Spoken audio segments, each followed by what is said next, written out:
Okay, this is the last chapter of um, April Mourning.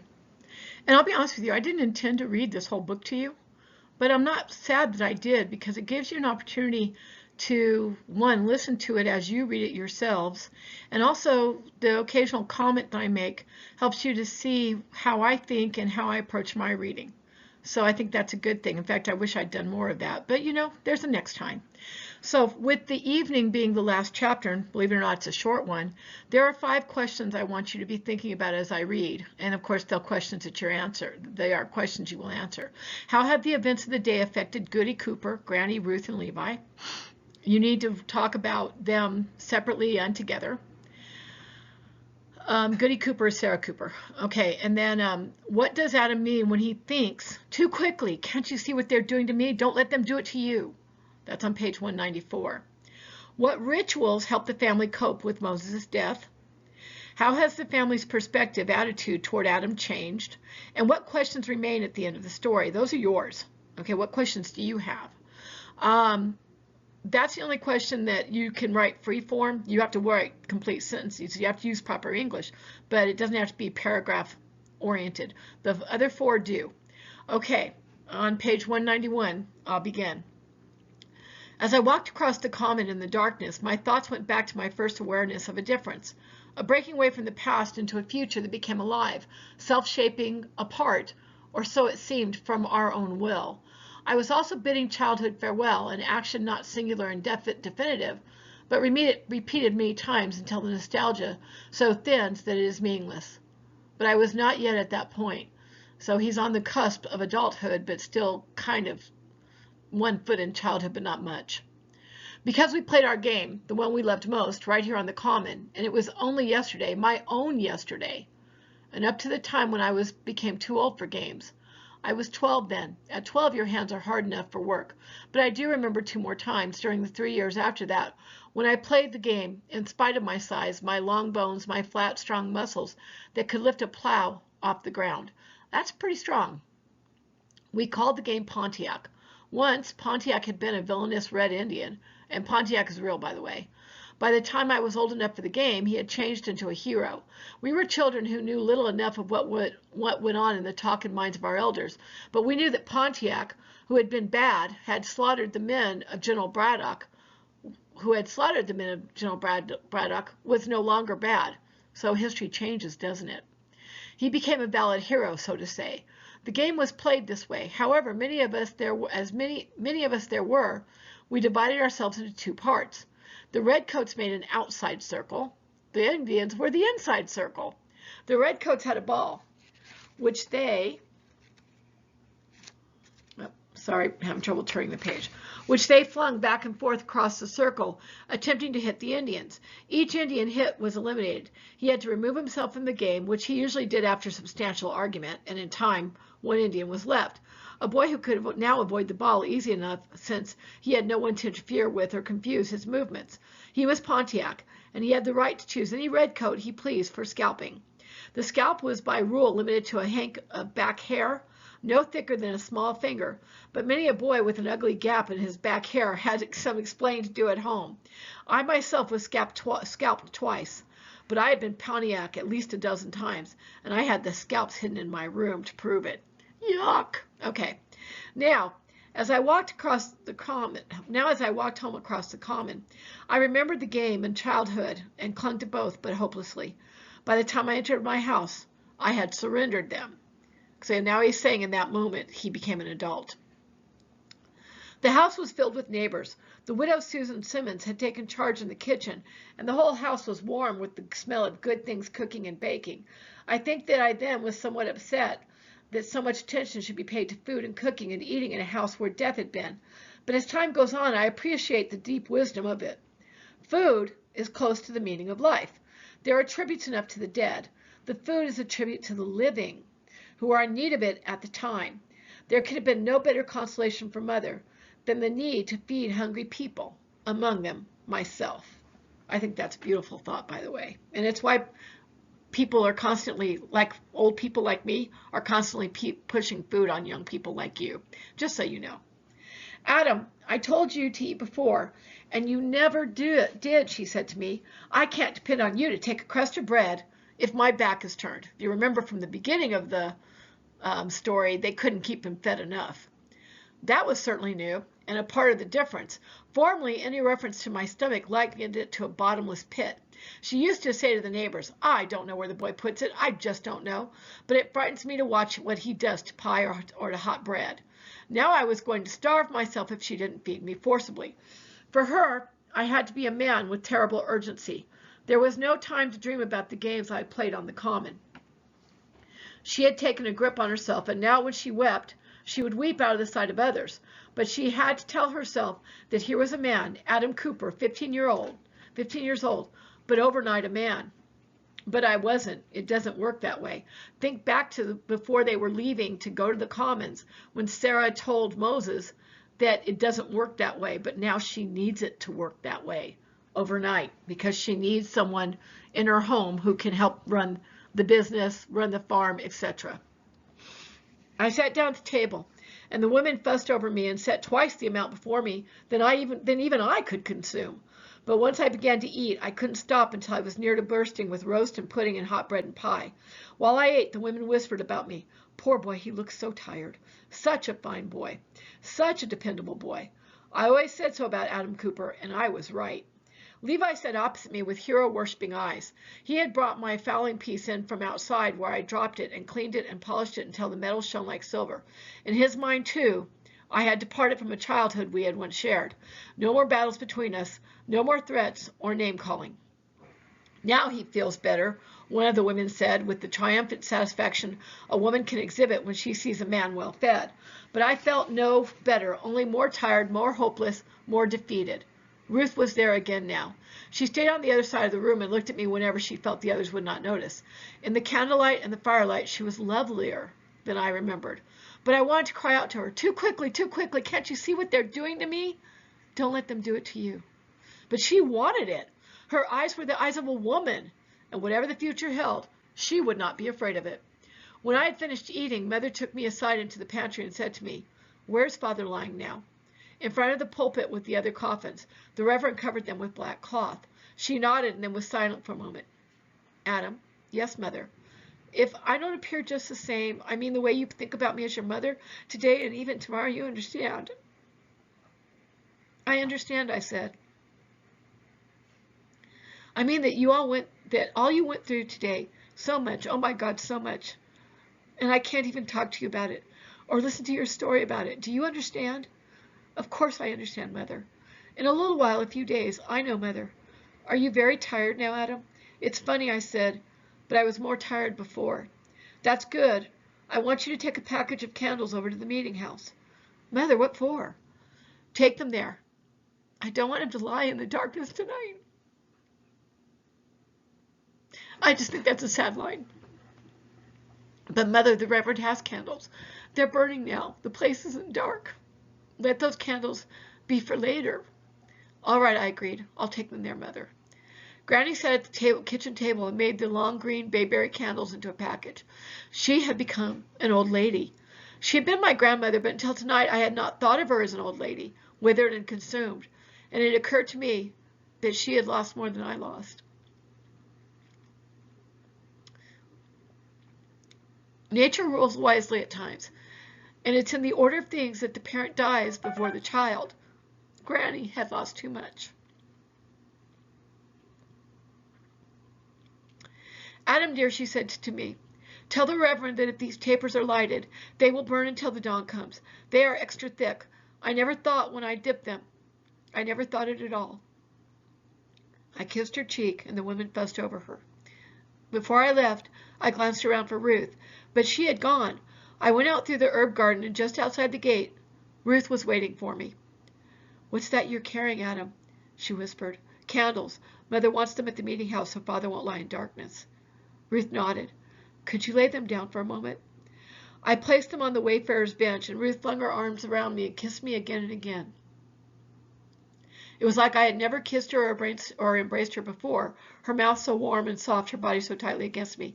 Oh, Adam, Adam, she said, when the news came that you were dead, my whole world died, every bit of it. Nothing was left. My heart was empty, and my head was empty, and my heart was empty. And I knew that I would go old like Goody Hartman and become a skinny, dried up old maid. Okay, I need to blow my nose. Sorry, guys. Okay. I just couldn't see Ruth Simmons as a skinny, dried up old maid.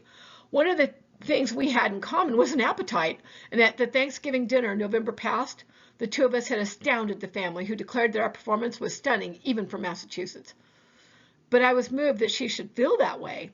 I love you so much, Adam. I'm not afraid to say it now. I want to. I guess I returned her feelings, even if I did take it for somewhat more for granted. I couldn't think of myself as being married to anyone but Ruth Simmons.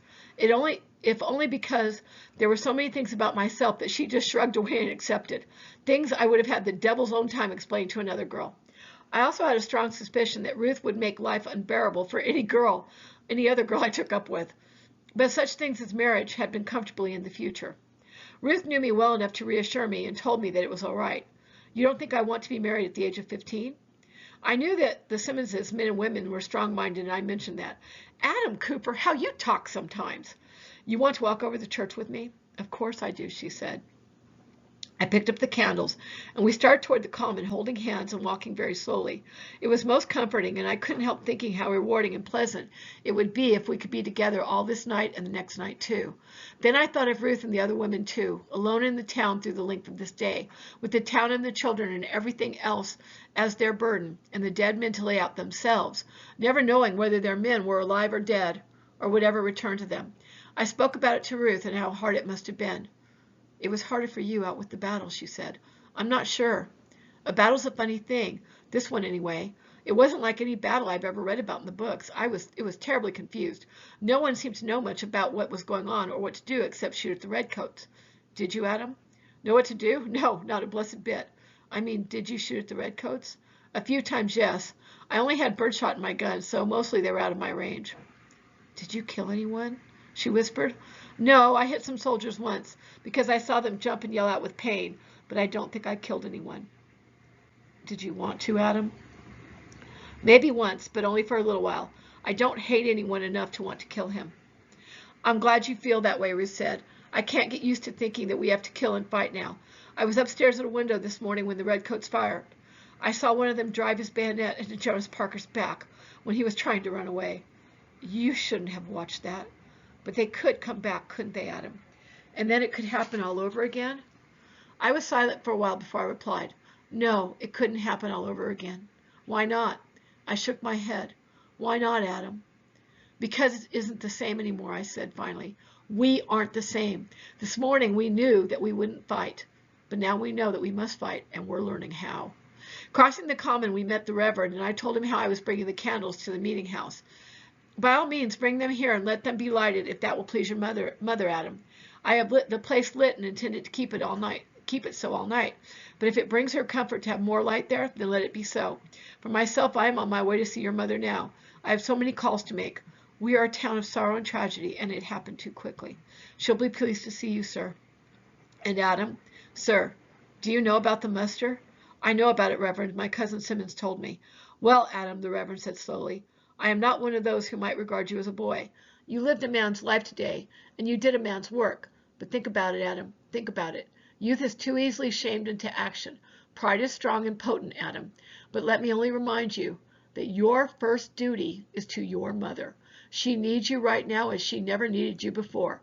A week or a month from now, it might be different. But she needs you now, Adam. I nodded. I have been thinking about it. Good. And if I'm not at your home when you return, Adam, God bless you and sleep well. And you too, Ruth. He left us, and when he was out of earshot, Ruth asked me what he meant. How do you mean? He spoke about the muster. What did my father tell you? I suppose you'll know tomorrow anyway. The British Army was driven back into Boston, and the Board of Safety made the decision to besiege Boston. They called a muster of all the committees and a general mobilization of the militia. Not only here, Ruth, but everywhere in New England. The committees will send their men to fight at Boston. And you'll go? Oh, no, Adam, you wouldn't. I didn't say I'd go. Did I say I'd go? You didn't say so. Then why make such a fuss? I'm certainly not going tomorrow or the next day, but I don't know what's going to come, Ruth. I wish I did, but I just don't. We walked on to the meeting house, Ruth saying never a word more until we were there. The meeting house was well lighted, and there was still a good many people inside. Ruth hung back. I don't want to go in there where the coffins are, she whispered. You don't have to if you don't want to, but there's nothing to be afraid of. It's my father there and his friends. Is that anything to be afraid of? She went inside with me then. It was very quiet inside the church now. The strangers had gone away, and those who remained were friends and relatives of the dead men. They sat here and there in the pews, mostly men and some boys, some of them with their Bibles open on their laps, but most of them sitting silently. I whispered a greeting to some of them and nodded at others, and then I lit our candles and put them in brackets, leaving half of them for later. Others must have had the same notion as Mother did, for there was a stack of unlit candles on the track table, to which I added mine. I think we should stay for a while, I said softly to Ruth. She nodded. We sat down in our family pew, and after a few minutes, Ruth began to cry. I thought she was entitled to that. I felt that there was no woman in our town who was not entitled to weep her fill today. Ruth dried her eyes. I could see she was more relaxed and that she felt better. She was very tired now, and so was I. We walked back across the common to the Simmons house, and at the door Ruth said to me, Adam, do you love me? I thought about it for a while before I answered. I had known Ruth Simmons all my life, and with a girl you know all your life, you are likely to take things for granted. About a year ago, we had been to Boston to visit some of Mother's relatives, and I met a fourth or fifth cousin or something of that sort, a girl of 16 with blue eyes and long yellow hair. I thought at the time that she was the most beautiful thing I had ever seen in my life, and I fell madly in love with her, even though I never saw her again. We know that's not love, that's just attraction. My passion for her lasted 5 or 6 weeks, and then it kind of dwindled. I had never fallen in love with Ruth in just that way, but then neither had the feeling I had for her dwindled. It remained on a kind of even keel, except for the moments like this, when I felt closer to her than to anyone in the world. So, after thinking about it, I nodded and said yes. I thought I loved her about as much as I would ever love any girl. I love you, Adam Cooper, she told me. I don't change easily. Even if this war lasts a whole lifetime, it won't change my feelings about you. A lifetime's a long while. I don't care. Then I kissed her and bid her good night. Only the Simmons women still remained with Mother and Granny when I arrived home. And a short while after I arrived, they left. Levi was sound asleep. Like myself and so many others, he had missed the sleep of the night before. Mother and Granny were both of them exhausted, and I suggested that we all go to bed. I won't sleep, my mother said. You will, Mother, because you must. No, I won't sleep, she said. Granny took her upstairs. There were things that had to be done at night that Father usually did. I did them. And then I drew the water from the well for the morning. What a difference from the first page, huh? Granny was back in the kitchen when I returned. Is Mother still sleeping? Sound asleep when her head touched the pillow, Granny said. And you, Granny? I need little sleep, Adam. Then I'll be going along. Yes. At the door, I paused and said to her, Granny, I had Father only a while. Sometimes I feel that I had him, the way you have a father and love him, only last night. You had him a long time. He was your father, but my child. Granny said softly. I love you, Granny. You have me and you have Levi. Do I, Adam? Yes. Do I, Adam? Do you think the news of the muster isn't all over town? When will you be going away, Adam Cooper? No one said I was going. You may lie to others, Adam, but don't lie to me. I'm not lying, Granny, I protested. I just haven't made up my mind about anything. I'm too tired to think about it anyway. But you thought about it. I suppose so, Granny. Time will come, you'll go. I guess you're right, Granny. A time will come and I'll go. There's no way out of it. But let's not talk about it tonight. Come upstairs with me, Granny. No, go ahead, Adam. I'll sit here for a while and think. Plenty to think about, you know. I went over to her and kissed her and said good night. In my bed, with the covers drawn up close around me, I closed my eyes and whispered a prayer. Not the same prayer as all the other nights.